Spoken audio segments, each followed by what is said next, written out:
नमस्कार दोस्तों। अगर आपने अभी तक इस वीडियो को लाइक नहीं किया तो प्लीज़ लाइक कर दीजिए और एक प्यारा सा कमेंट कर दीजिए। एक बार भगवान विष्णु गरुड़ जी पर सवार होकर कैलाश पर्वत पर जा रहे थे। रास्ते में गरुड़ जी ने देखा कि एक ही दरवाजे पर दो बारातें ठहरी थी। मामला उनके समझ में नहीं आया। फिर क्या था, पूछ बैठे प्रभु को। गरुड़ जी बोले, प्रभु ये कैसी अनोखी बात है कि विवाह के लिए कन्या एक और दो बारातें आई हैं। मेरी तो समझ में कुछ नहीं आ रहा है। प्रभु बोले, हाँ, एक ही कन्या से विवाह के लिए दो अलग अलग जगह से बारातें आई हैं। एक बारात पिता द्वारा पसंद किए गए लड़के की है और दूसरी माता द्वारा पसंद किए गए लड़के की है। यह सुनकर गरुड़ जी बोले, आखिर विवाह किसके साथ होगा? प्रभु बोले, जिसे माता ने पसंद किया और बुलाया है उसी के साथ कन्या का विवाह होगा। भगवान की बातें सुनकर गरुड़ जी चुप हो गए और भगवान को कैलाश पर पहुंचाकर कौतूहलवश पुनः उसी जगह आ गए जहां दोनों बारातें ठहरी थी।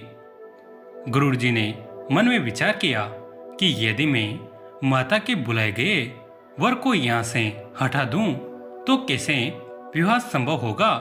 फिर क्या था, उन्होंने भगवत विधान को देखने की जिज्ञासा के लिए तुरंत ही उस वर को उठाया और ले जाकर समुद्र के एक टापू पर धर दिया। ऐसा कर गरुड़ जी थोड़ी देर के लिए ठहरे भी नहीं थे कि उनके मन में अचानक विचार दौड़ा कि मैं तो इस लड़के को यहाँ उठा लाया हूँ, पर यहाँ तो खाने पीने की कोई व्यवस्था नहीं है। ऐसे में इस निर्जन टापू पर तो यह भूखा ही मर जाएगा और वहाँ सारी बारात मजे से सपन भोग का आनंद लेगी। यह कतई उचित नहीं है। इसका पाप अवश्य ही मुझे लगेगा। मुझे इसके लिए भी खाने का कुछ इंतजाम तो करना ही चाहिए। यदि विधि का विधान देखना है तो थोड़ा परिश्रम तो मुझे करना ही पड़ेगा। और ऐसा विचार के वे वापस उसी स्थान पर फिर से आ गए। इधर कन्या के घर पर स्थिति यह थी कि वर के लापता हो जाने से कन्या की माता को बड़ी निराशा हो रही थी, परंतु अब वे अपने हट पर अड़िग थी।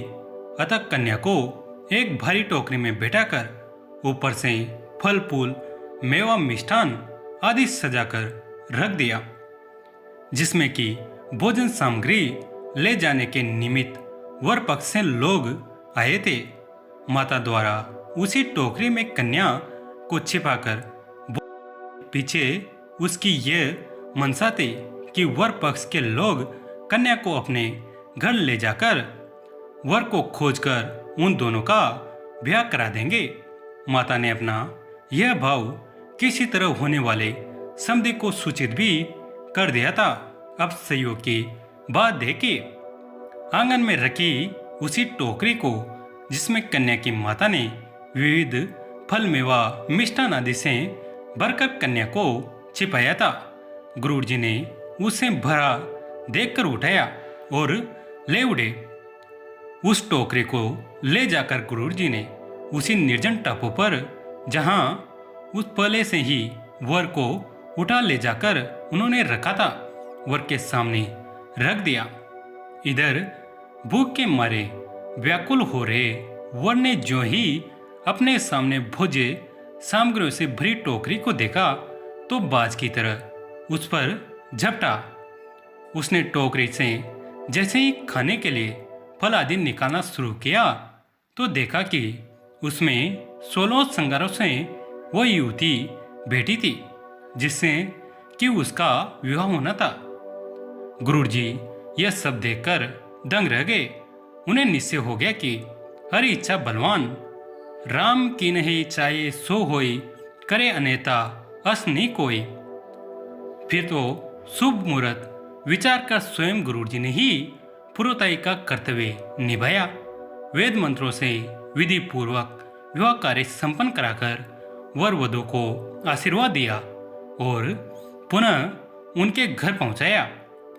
तत्पश्चात प्रभु के पास आकर सारा वृत्तांत निवाद किए और प्रभु पर अधिकार समझ जुझलाकर बोले, प्रभु आपने अच्छी लीला करी, सारा विवाह कार्य हम इसे ही करवा दिया। भगवान गुरु जी की बातों को सुनकर मंद मंद मुस्कुरा रहे थे। एक बार फिर से अगर आपने लाइक नहीं किया तो प्लीज़ लाइक कर दीजिए और एक प्यारा सा कमेंट कर दीजिए और इस वीडियो को अपने दोस्तों के साथ, फैमिली के साथ शेयर ज़रूर करें। दोस्तों, अगर आप चैनल पर नए हैं तो चैनल को सब्सक्राइब भी कर दीजिए। कहानी अंत तक देखने के लिए धन्यवाद।